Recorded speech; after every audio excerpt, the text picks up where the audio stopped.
अस्सलाम वालेकुम स्टूडेंट्स। आज हमारा चैप्टर नंबर 2 का लेक्चर नंबर 4 है। हम पाइथन प्रोग्रामिंग को पढ़ रहे हैं। आज के हमारे टॉपिक में हमने वेरिएबल्स के बारे में पढ़ना है पेज नंबर 21 और 22 से। वेरिएबल्स क्या होते हैं? हम जब कोई भी प्रोग्राम लिख रहे होते हैं किसी भी प्रोग्रामिंग लैंग्वेज में, अभी हम चूँकि पाइथन प्रोग्रामिंग लैंग्वेज पढ़ रहे हैं तो हम इसी को देखेंगे। तो पाइथन प्रोग्रामिंग लैंग्वेज में जब हमने कोई प्रोग्राम लिखना होता है तो समटाइम्स हमारी रिक्वायरमेंट होती है कि हम कुछ वैल्यू को स्टोर करें, ठीक है। जैसे अब मैं कहती हूँ कि मैंने पाइथन में 2+2 को फाइंड करना है कि 2+2 किसके इक्वल होता है, तो वो 4 के इक्वल होता है। तो अब ये जो 2 है और ये वाला 2 है और ये 4 है, ये जो तीनों नंबर्स हैं इनको मैं डायरेक्ट अपने प्रोग्राम में लिख लूँगी, लेकिन क्या होगा कि मुझे जहाँ-जहाँ पे मुझे ये 2 और ये 2 इन दोनों को प्लस करके 4 का रिज़ल्ट लाना है, मुझे बार-बार लिखना पड़ेगा। अगर मैं चाहती हूँ कि मैं एक ही दफ़ा इन दोनों नंबर्स को लिख लूँ और इनका ऐड करके जो भी इनका सम आता है वो रिज़ल्ट मैं एक ही दफ़ा लिखूँ और अपने प्रोग्राम में मुझे जहाँ पे चाहिए मैं उसको यूज़ कर लूँ, तो हम उसके लिए यूज़ करते हैं वेरिएबल्स को। इसलिए हमने यहाँ पे क्या लिखा है, वेरिएबल क्या है, एक स्टोरेज कंटेनर है इन अ कंप्यूटर्स मेमोरी। अब जब हम कोई प्रोग्राम लिखेंगे 2+2 तो क्या होगा, ये 2 जो होगा ये एक वेरिएबल में स्टोर होगा, इसी तरह ये 2 भी, और ये जो 4 है ये भी किसी वेरिएबल के अंदर स्टोर होगा। तो जब भी हमें अपने किसी प्रोग्राम के अंदर कुछ चीज़ों को स्टोर करना होता है कि हम उनको बाद में रीयूज़ कर लें, हम उसके लिए वेरिएबल्स को यूज़ करते हैं। वेरिएबल्स क्या करते हैं, हमारे उन वैल्यूज़ को, वो वैल्यूज़ चाहे नंबर्स में हों, अल्फ़ाबेट्स में हों, जो भी हों, उनको स्टोर करके कंप्यूटर की मेमोरी के अंदर रख लेते हैं और फिर हम अपने प्रोग्राम में उसको यूज़ कर सकते हैं। इसीलिए नेक्स्ट पॉइंट हमारा है कि हम वेरिएबल्स को यूज़ करते हैं अपनी वैल्यू को स्टोर करने के लिए, जैसे अभी हमने यहाँ पे देखा, उसके बाद इनको रिट्रीव करने के लिए। हमने देखा है कि हम अपने जो वेरिएबल्स होते हैं उनको प्रोग्राम में बाद में रीयूज़ भी कर सकते हैं। तो जब हम उनको रीयूज़ कर रहे होंगे कहीं लेटर प्रोग्राम में जाके, तो वो जो वैल्यू है वो पहले वाले वेरिएबल से रिट्रीव होगी, मीन्स हम उससे वो वैल्यू गेन करेंगे अगेन यूज़ करने के लिए। इसके अलावा हम इसको यूज़ करते हैं मैनिपुलेट डेटा। डेटा मैनिपुलेशन क्या होती है कि हम डेटा को जो उसमें चेंजेस करते हैं, उसकी जो वैल्यूज़ होती हैं वो चेंज करना, ठीक है। जैसे हम किसी स्टूडेंट के जो है मार्क्स वो एंटर कर रहे हैं, फिर बाद में जाके हमने उनको चेंज भी किया है, तो ये डेटा को चेंज करना क्या होता है, डेटा मैनिपुलेशन। फिर क्या है कि value of variable can change throughout the program. हमने ऊपर देखा था कि 2+2 = 4 होता है।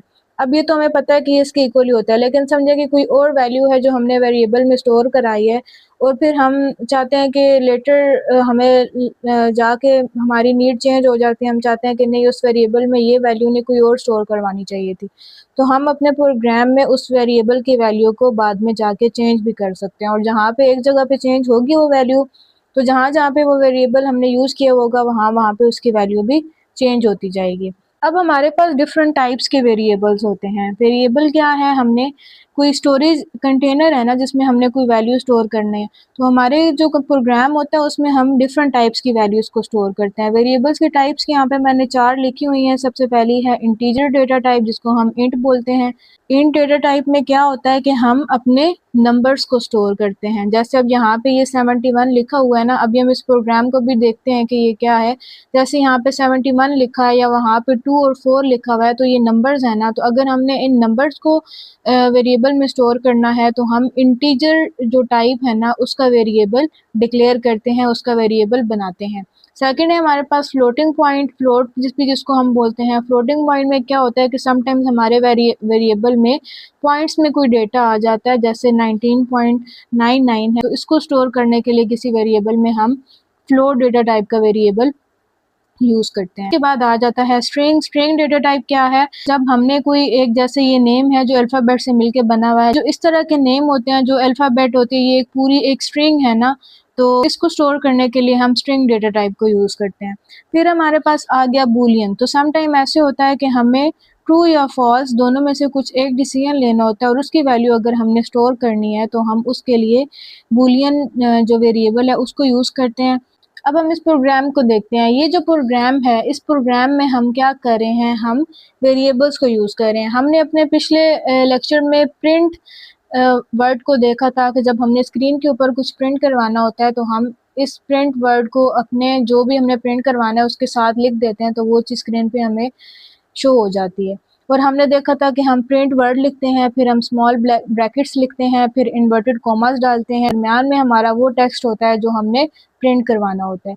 तो उस पिछले लेक्चर में हमने एक सिंपल सी लाइन भी लिखी थी जिसको हमने प्रिंट भी करवाया था। अब यहाँ पे लिखा है कि अहमद लिव्ड फॉर, आगे है एज ईयर्स, मीन्स हमने प्रिंट करवाना है कि अहमद जो है वो कितने साल के लिए ज़िंदा रहा है। तो अगर हमने उसकी एज को प्रिंट करवाना है ना, तो हम यहाँ पे सिंपल भी उसकी एज लिख सकते हैं और हमें ये स्क्रीन पे आउटपुट प्रिंट होके मिल जाएगी। लेकिन अगर हमारा इस तरह का केस हो, जैसे हमने देखा था कि हमें अब कोई वेरिएबल की वैल्यू है जो हमें आगे भी जाके यूज़ करनी है, जैसे अहमद की एज है, तो यहाँ पे तो हमने उसको प्रिंट करवा लिया, लेकिन प्रोग्राम में हमें कहीं और भी अहमद की एज यूज़ करनी पड़ रही है, तो हमें क्या होगा, हमें हर जगह पे अहमद की एज को अलग-अलग जाके लिखना पड़ेगा। और अगर गलती से हमने उसकी एज कुछ और लिख दी और फिर हमें याद आया कि नहीं, हमने उसकी एज को कुछ और चेंज करके लिखना है, तो हमें उन अलग-अलग जगहों पे जाके मैनुअली खुद चेंज करना पड़ेगा। अगर हमने वेरिएबल डिक्लेयर किया हुआ होगा अपने प्रोग्राम में और उसके अंदर अहमद की एज को यूज़ किया हुआ होगा और उस वेरिएबल को हम हर जगह यूज़ करेंगे, तो हमारे लिए चेंजेस करना भी ईज़ी हो जाएंगे। अगर हमें जब बाद में जाके उसकी वैल्यू को चेंज भी करना है, तो हम सिंपल उस वेरिएबल में जाके उसकी वैल्यू को चेंज करेंगे, जैसा कि हमने पढ़ा है कि वो हम कर सकते हैं, तो वो वैल्यू जो है उसको चेंज करना ईज़ी हो जाएगा। तो अब यहाँ पे क्या है, यहाँ पे हमारे पास वेरिएबल है एज इज इक्वल टू 71। अब एज है 71 और 71 क्या है, एक नंबर है, और जब हमने किसी नंबर को स्टोर करवाना होता है वेरिएबल में, तो वो कौन सी टाइप का वेरिएबल होता है, इंटीजर या इंट। ठीक है, तो ये हमारा क्या है, हमारा इंट डेटा टाइप का एक वेरिएबल है। इस वेरिएबल का जो नाम है उसको हम लेफ्ट साइड पे लिखते हैं। अब जैसे ये है ना, तो ये क्या है, ये वेरिएबल का नेम है। राइट साइड पे हम उस वेरिएबल की वैल्यू लिखते हैं और दरमियान में ये जो इक्वल का साइन है ना, इसको हम बोलते हैं असाइनमेंट ऑपरेटर।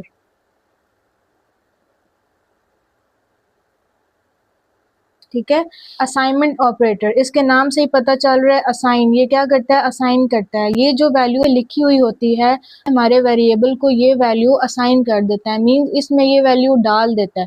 तो अब हमने वेरिएबल डिक्लेयर किया इंट डेटा टाइप का, जिसका नेम एज है, उसमें हमने 71 वैल्यू को डाल दिया। अब जब हम प्रिंट करवाएंगे अहमद की एज, तो हम डायरेक्ट 71 नहीं लिखेंगे, हम उस वेरिएबल को यहाँ पे लिखेंगे। तो हमें आउटपुट में क्या मिल जाएगा,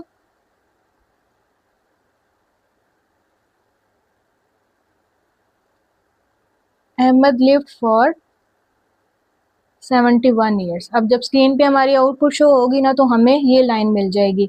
अब यहाँ पे हमने क्या किया है, हमने अहमद लिव्ड फॉर को इन्वर्टेड कॉमास में लिख दिया, जैसे हम प्रिंट में जो लाइन प्रिंट करवानी होती है उसको लिखते हैं।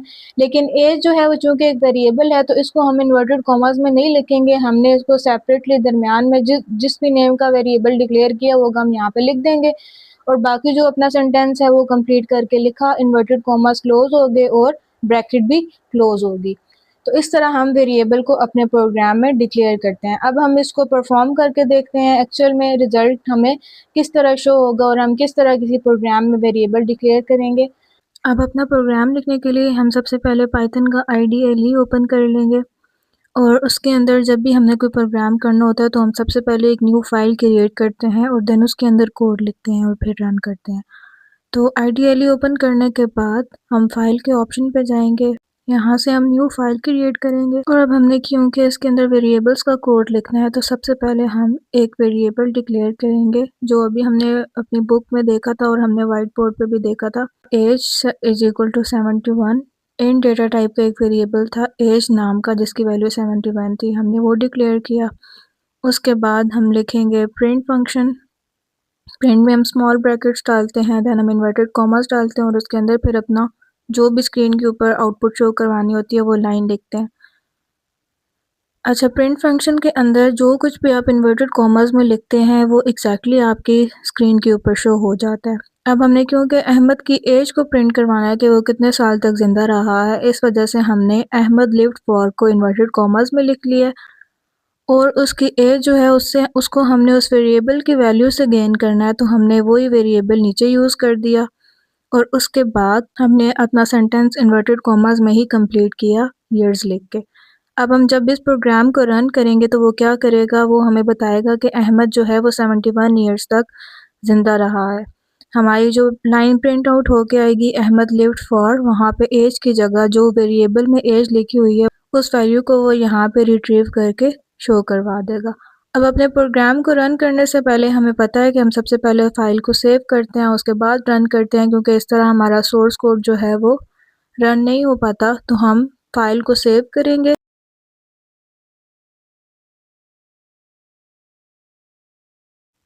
इसके लिए हम फाइल को कोई भी नेम दे देंगे। मैंने वेरिएबल्स का नेम दे दिया और उसके बाद हम एक एक्सटेंशन जो पाइथन के लिए यूज़ करते हैं .py, हमने वो यूज़ की और अब फाइल को सेव कर देंगे।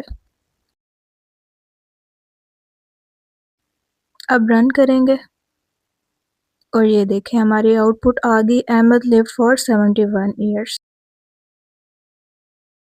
अब इन वेरिएबल्स को नेम करने के लिए हमारे पास पाइथन में कुछ रूल्स होते हैं। जब भी हम कोई वेरिएबल डिक्लेयर करने लगे होते हैं तो हमें इन रूल्स को फॉलो करना होता है। अगर हम इन रूल्स को फॉलो करके वेरिएबल डिक्लेयर करेंगे तो वो एक्चुअल में एक वेरिएबल डिक्लेयर होगा, जिससे हम जो भी काम करवाना चाहते हैं वो तभी वो करेगा। अगर हम किसी भी रूल को वायलेट करेंगे तो वो वेरिएबल हमारा सही से डिक्लेयर नहीं होगा।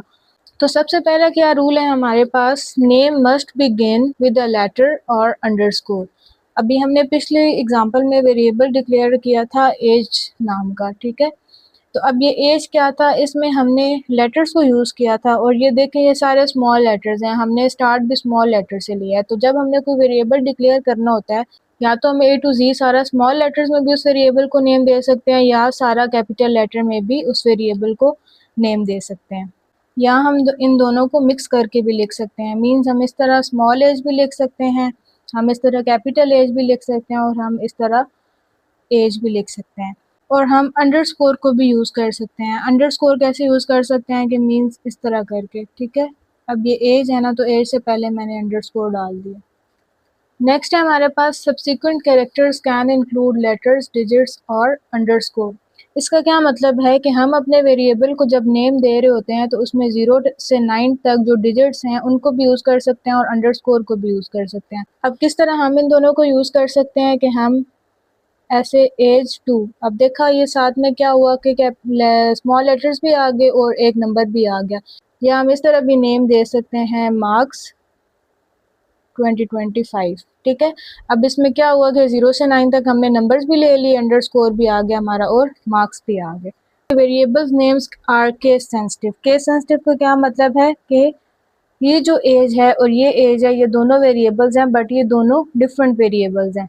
ऐसे नहीं है कि ये भी है तो ये भी एज ही लिखा हुआ और ये भी एज ही लिखा हुआ है, सिर्फ ए कैपिटल है तो ये दोनों सेम है, बल्कि नहीं, ये दोनों सेम नहीं है। अगर हमने स्टार्ट में इसको यूज़ किया है तो आगे जाके प्रोग्राम में हम इसको यूज़ करेंगे तो प्रोग्राम कहेगा कि ये तो वेरिएबल है ही नहीं जिसमें कोई वैल्यू स्टोर हुई है, हमारी वैल्यू स्टोर या इसमें होगी या इसमें होगी, ये दोनों डिफरेंट होंगे। Keywords can not be used as variable names. अब कीवर्ड्स क्या होते हैं, कीवर्ड्स होते हैं रिजर्व्ड वर्ड्स।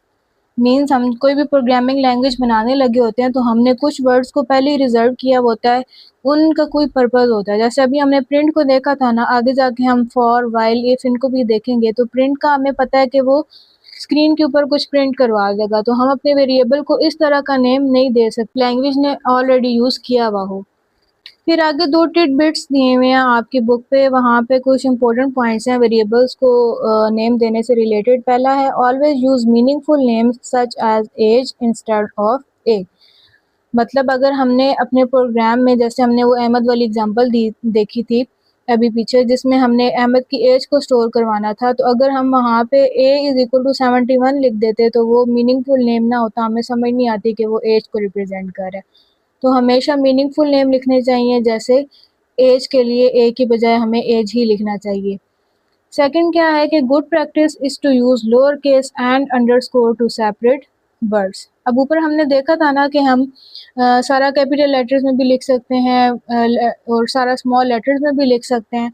तो गुड प्रैक्टिस क्या है कि आप जो है वो ज़्यादा लोअर केस को ही यूज़ करो, और अगर आप 2 नेम्स यूज़ कर रहे हो, जैसे अब ये है स्टूडेंट नेम, तो इसमें आपको उन दोनों नेम्स को अंडरस्कोर को यूज़ करके सेपरेट करना ज़्यादा बेस्ट होगा। ये कुछ प्रैक्टिसेस होती हैं जो हमारे कोड को क्लियर बनाती हैं।